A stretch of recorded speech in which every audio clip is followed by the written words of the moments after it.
বন্ধুসকল আজি আমাৰ যিটো ব্ৰইলাৰ ফাৰ্ম আছে এই ফাৰ্মৰ পোৱালিবিলাকৰ বয়স আজি 12 দিন হৈছে।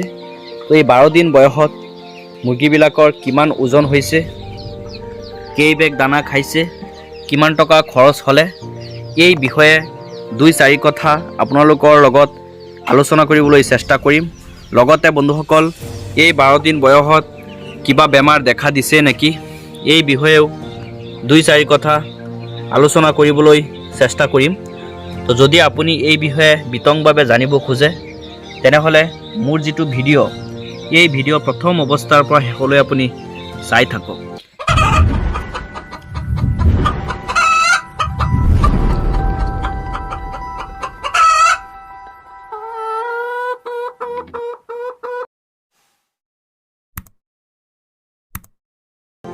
বন্ধুসকল আপোনালোকে জানেই ব্ৰইলাৰ মুৰ্গীৰ নিচিনা সোনকালে ডাঙৰ হোৱা মুৰ্গী বেলেগ কোনো নাই। ব্ৰইলাৰ মুৰ্গী সব মুৰ্গীতকৈ সোনকালে ডাঙৰ হয়, তাৰ গ্ৰোথটো বেছি সোনকালে হয়। তো সেইকাৰণে শ্বৰ্ট টাইমত মাংসৰ উৎপাদনৰ বাবে যদি ফাৰ্ম কোনোবাই কৰিব খোজে তেনেহ'লে ব্ৰইলাৰ মুৰ্গীক প্ৰথম অৱস্থাত চিলেকশ্যন কৰে। তো ঠিক তেনেদৰে ময়ো মাংস উৎপাদনৰ ফাৰ্ম ষ্টাৰ্ট কৰিছোঁ, আপোনালোকে জানেই। তাৰ বাবে ব্ৰইলাৰ পুহিব লৈছোঁ। মোৰ লোকেল সোণালী সেইবিলাক কৰাৰ লগতে মই ব্ৰইলাৰ যিটো ফাৰ্ম আছে এইটো নিজাভাৱে কৰি আছোঁ। বন্ধুসকল মই আপোনালোকক কথা দিছিলোঁ মোৰ যিটো 550 পিচ ব্ৰইলাৰ পোৱালি লৈ নতুনকৈ যিটো ফাৰ্ম আৰম্ভ কৰিলোঁ আকৌ এই ফাৰ্মৰ ভিডিঅ' ডেইলি দি থাকিম। কেনেকৈ কি কৰোঁ, কি মেডিচিন ব্যৱহাৰ কৰোঁ, সকলো বস্তু আপোনালোকৰ লগত শ্বেয়াৰ কৰিবলৈ চেষ্টা কৰিম। তো সেইকাৰণে আপোনালোকৰ লগত আজিও মই ভিডিঅ' লৈ আহিলোঁ। তো বন্ধুসকল ভিডিঅ'টো প্ৰথম অৱস্থাৰ পৰা শেষলৈ অলপ চাই থাকিব, 2-4 কথা অলপ জানিবলৈ পাব। ওজন জোখাৰ আগত মই 2-4 কথা এই মুৰ্গীটোৰ বিষয়ে ক'ব খুজিম। কাৰণ এই পোৱালিবিলাক যে দেখা পাই আছে 12 দিন বয়সত পোৱালিৰ চাইজ এনেকুৱা হৈছে। আৰু এই পোৱালিটোক আপোনাৰ লোটাছ কোম্পানীৰ পোৱালি হয়। বন্ধুসকল বহুত ফাৰ্মাৰ ভাবিব পাৰে যে লোটাছ কোম্পানীৰ মই কোম্পানীৰ আণ্ডাৰত নেকি ফাৰ্ম কৰি আছোঁ। নহয়, এইটো লোটাছ কোম্পানীৰ পোৱালি সিহঁতে আপোনাৰ প্ৰাইভেটভাৱে চেল কৰে, আপোনাৰ এজেঞ্চি দিয়ে, যিটো এজেঞ্চি আমাৰো আছে। আমি এইবিলাক পোৱালি আনি চেল কৰোঁ, নিজৰ ফাৰ্মতো দিওঁ। তো সেই পোৱালি ময়ো নিজে আনি নিজৰ ফাৰ্মত ভৰাইছোঁ। বন্ধুসকল জানে আমাৰ তাত যিটো ভেনকেজৰ 430Y আৰু লোটাছৰ যিটো ব্ৰইলাৰ আৰু ইষ্টাৰ্ণ এইবিলাক হাই কোৱালিটিৰ যিবিলাক পোৱালি আছে ব্ৰইলাৰৰ জাত আছে সেইবিলাক আমি চেল কৰোঁ বা নিজেও ফাৰ্ম কৰোঁ। তো যদি কোনোবা ফাৰ্মাৰ ল'বও খোজে আমাৰ যিটো নাম্বাৰ আছে নাম্বাৰত যোগাযোগ কৰি হ'লচেল মূল্যত এইবিলাক পোৱালি ল'ব পাৰে। বন্ধুসকল এয়া চাওক, এই পোৱালিবিলাকৰ যিটো ভৰি আছে ভৰিটো হালধীয়া কালাৰ হয় মুৰ্গীবিলাকৰ ভৰি। চাওক আপোনালোকে চাই আছে। আজি 12 দিন বয়স। 12 দিন বয়সত দানা কেই বেগ খালে এই বস্তুটো আপোনালোকক এতিয়া কৈ আছোঁ। বন্ধুসকল এই 12 দিন বয়সত এইটো যিটো বস্তা দেখা পাইছে সোনা কোম্পানীৰ যিটো বস্তা প্ৰি ষ্টাৰ্টাৰ দানা, এই দানাটো আপোনাৰ 5 বস্তা অনা হৈছিল ইয়াত। 5 বস্তাৰ পৰা 4 বস্তা খাই দিলে আৰু এতিয়া ইমানখিনিহে বাকী আছে। চাওক আপোনাৰ অলপহে বাকী আছে। কিমানখিনি বাকী আছে মই আপোনালোকক দেখুৱাই আছোঁ। চাওক আপোনাৰ 14.5 কেজিমান বাকী আছে। 50 কেজি বস্তা থাকে জানেই, এইটো সোনা কোম্পানী হয়। আমি এইটো কোম্পানীৰ দানা ব্যৱহাৰ কৰি আছোঁ। 50 কেজি থাকে। এতিয়া আপোনাৰ 5 বস্তা আনিছিলোঁ, 5 বস্তাৰ পৰা আপোনাৰ চবকেইটা দানা খাই ইমানখিনি থাকি গ'ল। এইকেইটা 14.5 কেজি আছে মানে। তো আপুনি হিচাপ কৰিব পাৰে যে 12 দিন বয়সত এই যিটো ব্ৰইলাৰ পোৱালি আছে এই পোৱালিবিলাকে আপোনাৰ 5 বস্তা দানা খাইছে, মানে 14 কেজি দানা থৈ বাকীবিলাক দানা খাই দিলে। তো দানাৰ হিচাপ হ'ল এইটো। দানা কি ব্যৱহাৰ কৰি আছোঁ, প্ৰি ষ্টাৰ্টাৰ যিটো দানা আছে সেইটো দানা ব্যৱহাৰ কৰি আছোঁ। এইটো সোনা কোম্পানী আছে, সোনা, সেইটো ব্যৱহাৰ কৰি আছোঁ। তো বন্ধুসকল আৰু 2 দিন চলিব প্ৰি ষ্টাৰ্টাৰ, তাৰপিছত ষ্টাৰ্টাৰ ষ্টাৰ্ট হ'ব। তো দানা কোনটো কেতিয়া ব্যৱহাৰ কৰিব লাগে, কিমান দিনলৈকে ব্যৱহাৰ কৰিব লাগে সেই বিষয়ে আপোনালোকৰ আগত মই এটা ভিডিঅ' লৈ আহিম, আপোনালোকক শ্বেয়াৰ কৰিম যে কেনেকৈ দানা চেঞ্জ কৰিব লাগে।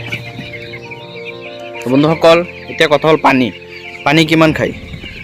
অকল পানীৰ কথা ক'বলৈ গ'লে দৈনিক আমাৰ এই 550টা ব্ৰইলাৰ পোৱালিয়ে দৈনিক 40ৰ পৰা 45 লিটাৰমান আপোনাৰ পানী খাই আছে।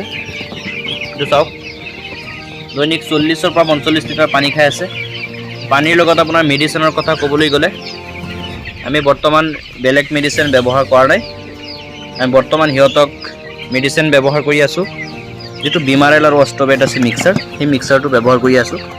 ব্ৰইলাৰৰ A to Z এটা ভিডিঅ' অতি সোনকালে আপোনালোকক দিবলৈ চেষ্টা কৰিম, PDF সহকাৰে। যেনেকৈ লোকেল মুৰ্গী দিছিলোঁ, সেই লোকেল মুৰ্গীৰ যদি PDF কোনোবা ফাৰ্মাৰে পোৱা নাই, তেনেহ'লে ভিডিঅ' ডেছক্ৰিপশ্যনত দিয়া থাকিব বা মোৰ যিটো নাম্বাৰ থাকিব হোৱাটছএপ কৰিব, আপোনালোকক মই সেইটো PDF দি দিম, চাই ল'ব। বা ভিডিঅ' ডেছক্ৰিপশ্যনত ভিডিঅ' দিয়া থাকিব, ভিডিঅ'টো চাই ল'ব, বেছি ভাল হ'ব। তো সেইটোৰ পৰা আপোনালোকে লোকেল মুৰ্গীৰ ফাৰ্মটো ইজিলি শিকিব পাৰিব। তো ব্ৰইলাৰৰ কাৰণেও এটা ধুনীয়াকৈ আনিম PDF সহ আপোনালোকৰ কাৰণে, আপোনালোকে চাব ধুনীয়াকৈ, আপোনাৰ বুজি পাব কেতিয়া কোনটো মেডিচিন ব্যৱহাৰ কৰিব লাগে, কেনেকৈ ব্যৱহাৰ কৰিব লাগে, কোনটো দানা কেতিয়ালৈকে দিব লাগে, সেইটো হিচাপত এটা ভিডিঅ' আহিব। চাওক কিমান ধুনীয়াকৈ দানা খাই আছে, সোনা কোম্পানীৰ দানা, মুৰ্গীবিলাকে বেছি খায়। এইটো চাওক, দানাৰো এটা ভিডিঅ' আহিব।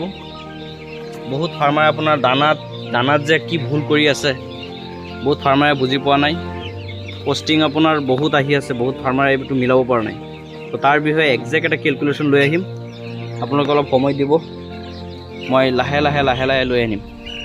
বন্ধুসকল আহক এতিয়া 2-4টা পোৱালি ওজন কৰোঁ। আজিৰ যিটো ভিডিঅ'ৰ উদ্দেশ্য আছিলে ওজন কৰাৰ, সময় নষ্ট নকৰি আমি এতিয়া ওজন কৰিবলৈ চেষ্টা কৰিম। আহক বন্ধুসকল, আপোনাক দেখুৱাই আছোঁ। বন্ধুসকল ওজন জুখিবলৈ আপোনাৰ 5টা মুৰ্গী ল'ব লাগে, 3টা মাইকী, 2টা আপোনাৰ মতা। তো বাল্টিটো আপুনি জুখি লৈছোঁ। প্ৰথম অৱস্থাত চাওক 760 গ্ৰাম দেখুৱাই আছে। সেই বাল্টিৰ আপোনাৰ ওজনটো মাইনাছ কৰি দিম। এয়া চাওক, আমি 5টা আপোনাৰ পোৱালি আনিছোঁ। এয়া চাওক, মতা আপোনাৰ 2টা, 3টা আপোনাৰ মাইকী। তো সেই 5টা আপোনাৰ ওজন হৈ আছে 2 কেজি 725 গ্ৰাম। দেখি আছেনে বন্ধুসকল, 2 কেজি 725 গ্ৰাম হৈ আছে এই 5টা মুৰ্গীৰ ওজন। তাৰপৰা বাল্টিৰ যিটো ওজন আছিলে 760 গ্ৰাম, এইটো মাইনাছ কৰি দিলে 1 কেজি 965 গ্ৰাম হয়। তো 1 কেজি 965 গ্ৰামক এতিয়া যদি আপুনি এই 5টা মুৰ্গী যে আমি উঠাইছিলোঁ, সেই 5টা মুৰ্গীক আপুনি যদি হৰণ কৰি দিয়ে, তেনেহ'লে মুৰ্গীৰ গড় ওজন পৰি আছে আপোনাৰ 393 গ্ৰাম, মানে 7 গ্ৰাম কম, আপোনাৰ 400 গ্ৰাম। বন্ধুসকল 393 গ্ৰাম হৈছে 12 দিন বয়সত আমাৰ মুৰ্গীবিলাক। নৰ্মেলি আপোনাৰ ব্ৰইলাৰ যিবিলাক কুকুৰা থাকে, ব্ৰইলাৰ মুৰ্গীবিলাকৰ ওজন 12 দিন বয়সত 340ৰ পৰা 360 গ্ৰামলৈকে দেখা যায়। কিন্তু আমাৰ যিটো মুৰ্গী 393 গ্ৰাম দেখা পাইছে আপোনালোকে, আমি দেখুৱাইছোঁ। তো এইটো আপোনাৰ ৰিজাল্ট আহিছে। এই ৰিজাল্টটো যদি কোনোবা ফাৰ্মাৰে সোধে যে কি দানা দি আছে আপুনি, বন্ধুসকল মই দি আছোঁ সোনা কোম্পানীৰ যিটো দানা, এইটো ইউজ কৰি আছোঁ। তো এইখিনিত আজি 12 দিন বয়সত এইটো ৰিজাল্ট আহিছে। তো 14 দিন বয়সত কিমান ৰিজাল্ট আহে সেই বিষয়েও আপোনালোকৰ কাৰণে মই ভিডিঅ' লৈ আহিম। তো ভিডিঅ'টো আপোনালোকে চাই থাকিব। বন্ধুসকল ইয়াত কিছুমান পোৱালি এটা এটাকৈ দেখুৱাই আছোঁ, আপোনালোক চাওক। এই পোৱালিটো চাইছেনে, 465 গ্ৰাম। চাওক, এইবিলাক মিছা নহয়, চাই আছেনে, 465 গ্ৰাম হৈছে। আৰু এটা পোৱালি দি আছোঁ, চাওকচোন। এই পোৱালিটো চাওক কিমান ধুনীয়া পোৱালি, এইটো ওজন 355 গ্ৰাম। এইটো অলপ সৰু, 355 গ্ৰাম হৈছে। এইটো চাওক, এইটো হৈছে আপোনাৰ 380 গ্ৰাম। চাইছে বন্ধুসকল। এতিয়া কথা হ'ল যে এই 12 দিন বয়সত এই ব্ৰইলাৰ মুৰ্গীবিলাকৰ ওপৰত কিমান টকা খৰচ হ'ল, 12 দিনত কিমান টকা খৰচ হ'ল মই আপোনালোক কৈ আছোঁ। দানা গৈছে আপোনাৰ 4 বস্তা 50 কেজিকৈ, আৰু আপোনাৰ লগতে 5 বস্তা আছিলে, তাৰপৰা 14 কেজি আপোনাৰ মাইনাছ, মানে ক'বলৈ গ'লে ধৰক 4 বস্তা হিচাপটো আপুনি 4 বস্তা আপোনাৰ দানা গৈছে। দানাৰ বস্তা আপুনি যিটো প্ৰি ষ্টাৰ্টাৰ দানা আছে, এইটো আপোনাৰ 2550। এতিয়া মোৰ ধৰক আপোনাৰ ডিলাৰ, মোৰ ৰেটটো কম, ধৰক 2500 টকাই ধৰি লওক আপুনি। তো 2500 টকাকৈ যদি আপুনি ধৰে, তেনেহ'লে 4 বেগ দানাৰ দাম হৈ আছে আপোনাৰ 10,000 টকা। বন্ধুসকল 10,000 টকা দানাৰ বাবদ গৈছে। আৰু মেডিচিনৰ কথা যদি আপুনি কয়, মেডিচিনৰ বাবদ আপোনাৰ মেডিচিনটো এতিয়াও আছে। আমি ধৰক আপোনাৰ 700-800 টকাৰ মেডিচিন আনিছিলোঁ, এই মেডিচিনটো এতিয়াও আছে। সেইটো ধৰক আপুনি হিচাপটো বাদ দিয়ক, মেডিচিনৰ হিচাপটো বাদ দিয়ক, দানাৰ হিচাপটো ধৰি লওক। দানা আপোনাৰ 10,000 টকাৰ দানা আৰু পোৱালি যে কিনিছিলোঁ বন্ধুসকল, আমি পোৱালি কিনিছিলোঁ 50 টকা পাৰ পিচ গৈছিল, মানে 50 টকাত আপোনাৰ পাৰ পিচ গৈছিল, মানে মোটামুটি আপোনাৰ আমাৰ গৈছিল মানে 550 পিচ পোৱালি 26,400 টকা গৈছিল বন্ধুসকল। আমাৰ 26,400 টকা গৈছিল। মোৰ অলপ কমেই যাব আপোনালোকৰ কাৰণে, কাৰণ মোৰ এজেঞ্চি লোৱা আছে, মোৰ পোৱালিটো অলপ হ'লেও 50 পইচা বা 1 টকা হ'লেও কম থাকে, সেইকাৰণে আপোনাৰ 26,400 টকা গৈছে পোৱালিৰ বাবদ, আৰু 10,000 টকা গৈছে আপোনাৰ দানাৰ বাবদ, মানে কিমান হ'ল 36,400 টকা গৈছে বৰ্তমান আপোনাৰ 12 দিন বয়সত আমাৰ মুৰ্গীবিলাকৰ। 12 দিন বয়সত অৰিজিনেল যিটো খৰচ সেইটো দানাৰ কথাহে ধৰিব লাগিব, মানে 10,000 টকা দানা গৈছে 12 দিন বয়সত। অলপ ইফাল সিফাল বন্ধুসকল হ'ব পাৰে, কাৰণ মোৰ ফাৰ্মত লোকেল মুৰ্গীও আছে, সিহঁতেও অলপ চলপ দানা খাই আছে বন্ধুসকল। মেডিচিনতো হিচাপ দি লাভ নাই, কাৰণ মেডিচিন আছেও এতিয়া, খাবই। আকৌ 14 দিন বয়সত এটা ভিডিঅ' লৈ আহিম, কিমান ওজন খৰচ কিমান। চ' বন্ধুসকল, মোৰ ভিডিঅ'টো আজি এইখিনি কথা দিছিলোঁ, হিচাপ আৰু কিমান ওজন আহিছে সেই বিষয়ে এটা ভিডিঅ' লৈ আহিম বুলি কৈছিলোঁ, ভিডিঅ'টো লৈ আহিলোঁ, ভিডিঅ' সমাপ্ত কৰিলোঁ। বন্ধুসকল, মোৰ ভিডিঅ'টো কেনেকুৱা লাগিল প্লিজ কমেণ্ট বক্সত কমেণ্ট কৰি জনাব, আৰু আপুনি যদি মোৰ চেনেলটো এতিয়ালৈ ছাবস্ক্ৰাইব কৰা নাই তেনেহ'লে প্লিজ ছাবস্ক্ৰাইব কৰি নিজৰ কৰি লওক। আপুনি যদি মীন পালন, পশুপালন এইবিলাক কাম কৰি আছে বা এইবিলাক কাম কৰিম বুলি যদি ভাবি আছে, তেনেহ'লে অসমৰ কৃষি কথা নামৰ চেনেলটো ছাবস্ক্ৰাইব কৰি নিজৰ কৰি লওক। বন্ধুসকল, মোৰ ভিডিঅ'টো প্ৰথম অৱস্থাৰ পৰা শেষলৈ চোৱাৰ বাবে অসংখ্য ধন্যবাদ জনাইছোঁ।